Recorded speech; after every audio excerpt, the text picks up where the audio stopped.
30 seconds. That's how long it took for a $1.5 billion expansion deal to begin collapsing. Not because of a market crash, not because of a competitor, but because the CEO's son stood up in the middle of a boardroom and tried to remove the wrong person. The meeting had been calm moments earlier. Executives reviewing the operational timeline that would determine whether Vail Industries' international expansion moved forward. My name is Celeste Rowan.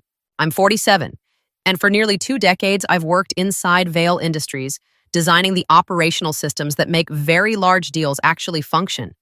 More importantly, I designed the framework the lenders required before releasing the $1.5 billion funding for this expansion. If everything works, people like me stay invisible. If something breaks, suddenly everyone remembers who built the structure holding the deal together. That morning, we were reviewing compliance milestones when the conference room doors opened. Adrian Vail walked in late. 2 things about Adrian were immediately obvious. First, he was 21. Second, he walked into rooms as if they already belonged to him. Behind him stood Ethan Cross, the CEO's chief of staff, the executive assigned to mentor Adrian while he learned the business. Adrian dropped into his chair and skimmed the summary page. "This rollout is too slow," he said.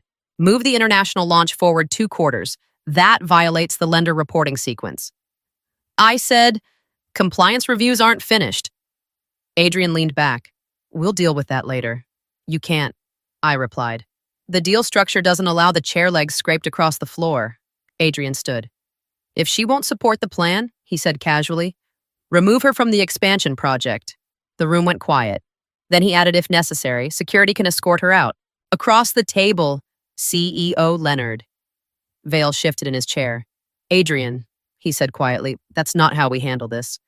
But no one else spoke. And in corporate rooms like that, silence can be dangerous, because silence means people are waiting to see who actually has power. What Adrian didn't understand yet was something simple. The $1.5 billion expansion didn't move forward because someone approved it. It moved forward because the lenders trusted the system behind it, a system I had designed. Adrian Vail joined the company 6 months earlier. The announcement came during a quarterly leadership meeting. Leonard Vail stood at the front of the room and cleared his throat. "My son Adrian will be joining Vail Industries," he said. "He'll rotate through departments and learn the business from the ground up." From the ground up. That was the phrase. Within 2 weeks, Adrian had an office larger than several senior managers. Within 3 weeks, he had a title.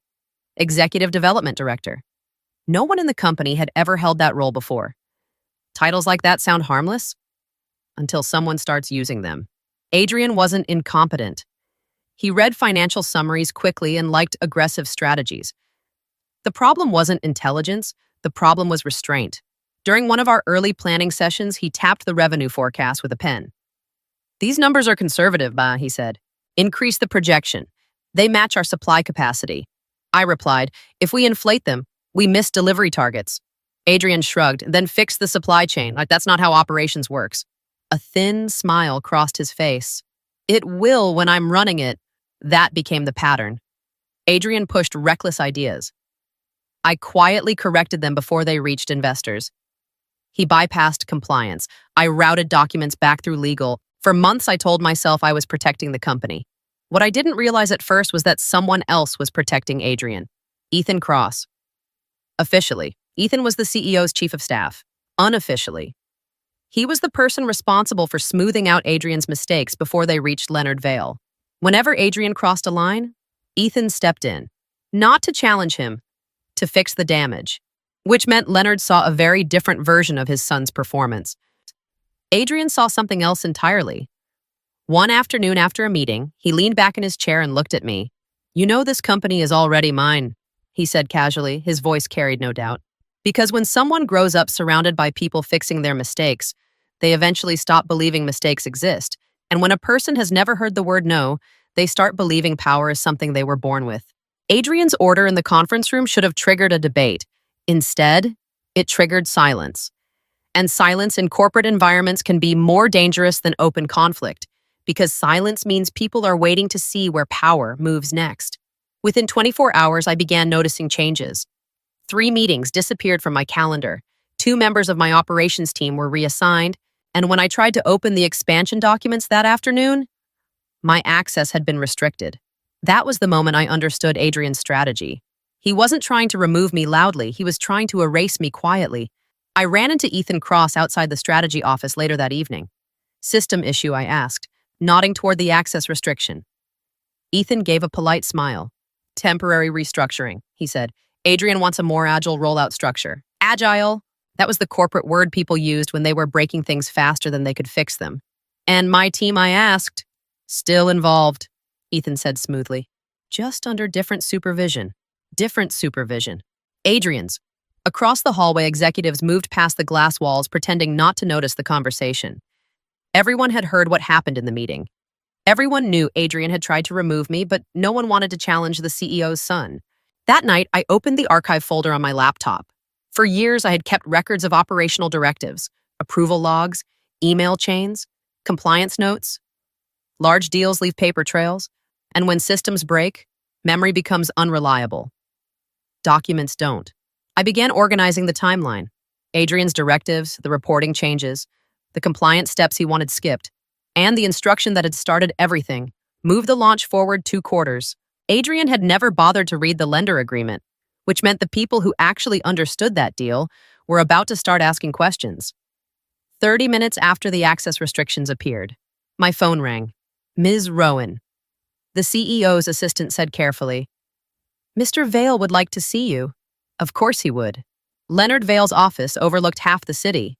When I stepped inside, he stood behind his desk staring at a thin HER document. Ethan Cross stood near the window. Neither man looked comfortable. I recognized the format immediately. An internal reassignment memo, corporate language designed to turn controversial decisions into procedural ones. Leonard cleared his throat. Celeste. Given the tension surrounding the expansion project, we may need to adjust leadership responsibilities temporarily. He never said remove. Executives rarely do. They prefer words like restructure. I let the silence stretch, then I spoke. You can remove me from the project if you want. Both men looked up, but the lenders might reconsider releasing the $1.5 billion expansion funding, if that happens. The room changed instantly. Leonard's eyes lifted from the memo. Across the office, Ethan turned away from the window. What exactly are you saying? Leonard asked. I'm saying the expansion doesn't move forward just because someone signs an HR memo, I replied. The lenders approved the deal based on a specific operational framework, compliance sequencing, risk certification, and reporting controls. Ethan stepped closer. And the person who designed that framework, I said calmly, is sitting in front of you. For a moment, no one spoke. Leonard's expression tightened. If the architect of that system is removed immediately after blocking a directive that violates the structure, I continued, the lenders have the right to review whether governance around the deal is still stable. Ethan understood immediately. Meaning, Leonard said slowly, they could review the funding. Exactly. The memo on his desk suddenly looked far less useful. Because this was no longer a conversation about removing an employee. It was about whether Vale Industries had just put $1.5 billion at risk. And investors rarely stay patient when governance starts looking unstable. By the end of the afternoon, a different version of events was already spreading across the executive floor. It didn't start with accusations. It started with language. A short internal note appeared in leadership channels.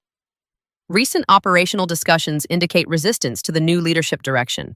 Resistance, not compliance risk. Not lender obligations, just resistance. Inside large companies, reputations rarely collapse overnight. They dissolve quietly. The message came from Monica Pierce, Senior HR Director. Monica understood something essential about corporate survival. The safest place to stand is beside whoever still holds power. Across the building, Adrian was pushing for something simpler. She's slowing the expansion down, he told Monica during a call. Remove her from the project. Meanwhile, Ethan Cross was already trying to control the damage.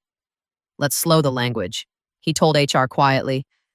This doesn't need to turn into a retaliation issue. He wasn't defending me. He was protecting the company from a very specific legal word. Retaliation. That evening, I opened the archive folder on my laptop again. For years, I had kept records of operational directives, approval logs, email chains, compliance notes.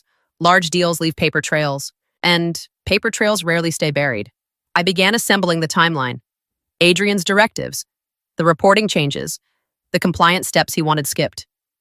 Then I attached the files to a single email, 3 recipients, the general counsel, the chairman of the board, and Leonard Vail. I read the message one last time before sending it, because once that email left my outbox, the narrative Adrian's team was trying to build about me would no longer be the only story circulating inside Vail Industries. And when $1.5 billion in investor capital is involved, new stories tend to travel very quickly. The first reply arrived early the next morning. It came from the office of the general counsel. 2 sentences. "We've received your documentation. Our team is reviewing the material now." That was enough. Large deals leave trails, and legal teams know how to follow them.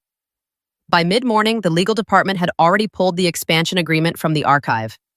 The international rollout had taken 18 months to negotiate. Lenders, regulators, regional partners, every step documented, every condition verified. The lawyers started with the operational framework, the same framework Adrian wanted to bypass. 20 minutes later, someone from legal called Ethan Cross. "We need clarification," the attorney said. About what Ethan asked. Continuity of operational oversight. The phrase sounded technical, but Ethan understood immediately where the conversation was heading. Buried inside the lender documentation was a governance clause tied directly to the expansion framework. It didn't mention my name. It didn't need to. The clause referred to the architect responsible for designing and maintaining the reporting structure, which happened to be me. Under normal circumstances, if that role changed, lenders would simply be notified.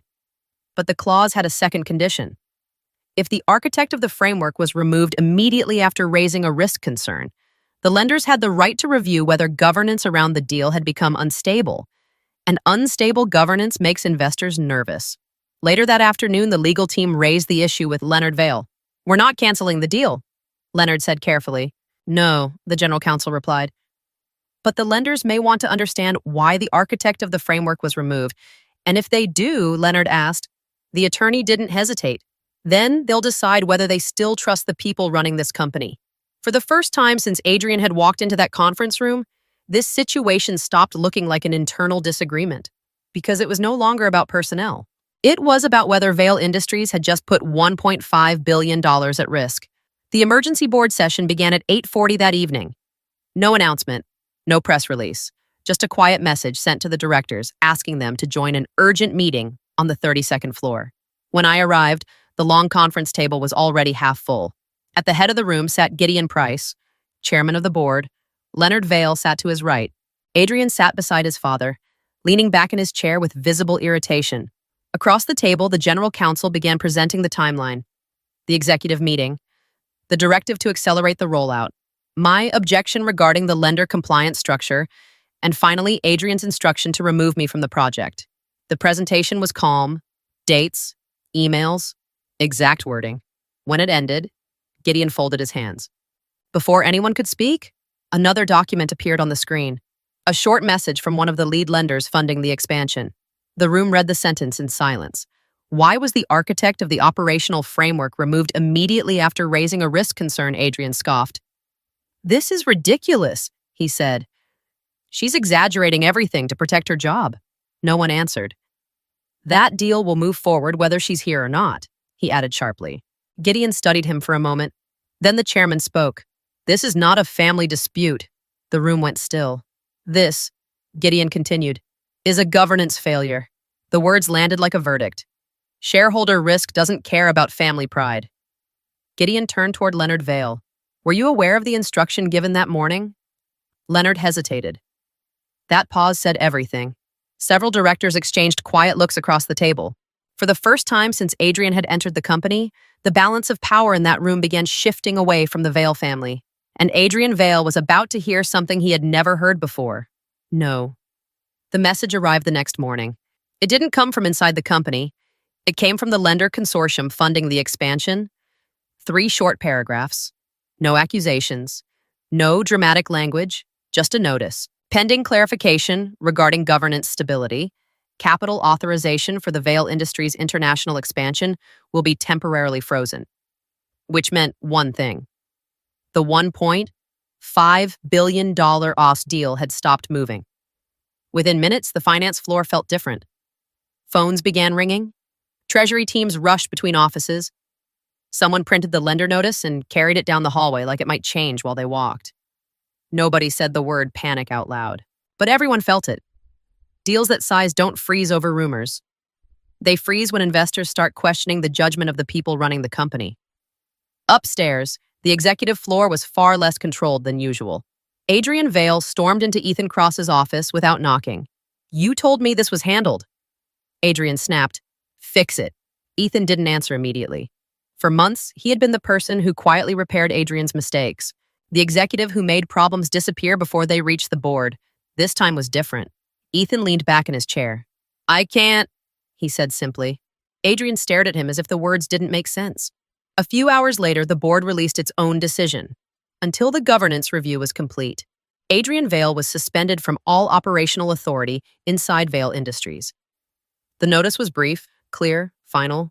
For the first time since he had entered the company, Adrian Vale no longer had the authority to walk into the executive conference room and take a seat at the table. And the people holding $1.5 billion in capital were now watching every move the company made next. Chapter 9. The Cost of Protecting the Wrong Person. The board's decision came 2 days after the deal freeze, not through rumors, not through internal gossip, through a formal announcement sent to every senior executive inside Vale Industries. The message was short. The board had completed its preliminary governance review and determined that recent leadership actions had exposed the company to unacceptable fiduciary risk. Those words carried weight, because fiduciary failure isn't a mistake, it's a breach of trust. The first name in the announcement was Adrian Vale. The board concluded that his directive to remove operational leadership after a compliance objection represented an abuse of authority incompatible with corporate governance standards, effective immediately. Adrian Vale was removed from all leadership roles within Vale Industries. The second name followed shortly after, Leonard Vale. The board determined that Leonard had failed to intervene when the incident occurred and later attempted to contain the situation rather than correct it. His resignation as CEO was requested and accepted that same afternoon. But the third decision surprised many people in the room, because the board added one more name, Ethan Cross. For months, Ethan had quietly repaired Adrian's mistakes, correcting reports, softening consequences, preserving the illusion that the system was working. The board described it differently, enabling leadership failure. Later that evening, Leonard asked to speak with me. He stood in my office for a long moment before finally speaking. I should have stopped him years ago. There was no anger in his voice, just exhaustion, because companies rarely collapse because of one arrogant decision. They collapse when someone in power spends too long refusing to say no. And Leonard Vale had waited far too long. 3 months later, Vale Industries looked almost the same from the outside, at the same glass tower, the same name above the entrance, the same executives moving through the lobby every morning, but the structure inside had changed. After the governance review, the board moved quickly. Leadership responsibilities were reorganized. Oversight committees expanded. Several practices that had once relied on informal authority were rewritten into permanent policy. One of the first reforms was an anti-nepotism rule for executive appointments. No family member could enter a leadership role without independent board approval. Another required executive override logging. Any directive that bypassed operational procedures now had to be documented and reviewed, systems that should have existed years earlier. Once those reforms were in place, the lender consortium lifted the freeze on the international expansion. The $1.5 billion deal moved forward again. Not long after that, the board asked me to oversee strategic integration for the expansion. It wasn't presented as a reward. It was presented as stability. One afternoon, a junior operations manager stopped me near the elevator. I heard about what happened earlier this year, she said. How did you stay so calm? I thought about the meeting, the silence, the moment Adrian told the room to remove me. I wasn't calm. I said, I was prepared. Later that evening, I walked past the same conference room where it had started. The chairs were arranged exactly the same way. But one seat at the table was empty. And the nameplate in front of the expansion project now carried a different name. Because power rarely collapses because of enemies. It collapses when too many people become comfortable saying yes to the wrong person. And this time, someone finally said no. Stories like this don't only happen in boardrooms. Sometimes they happen in much smaller rooms. A meeting table, an office hallway, a moment when someone with power gives an order and the room goes quiet. Most of the time, nothing changes. People look down at their notes. Someone clears their throat. And the moment passes. But every once in a while, Someone in that room remembers something important, that systems don't collapse because one person is arrogant. They collapse when everyone else decides silence is easier. So, I'm curious. If you had been sitting at that table the morning Adrian gave that order and the entire room went quiet, what would you have done? Let me know in the comments. And if you enjoy stories about power, leadership, and the quiet moments that change everything, don't forget to like the video and subscribe. There's always another story waiting behind the next boardroom door.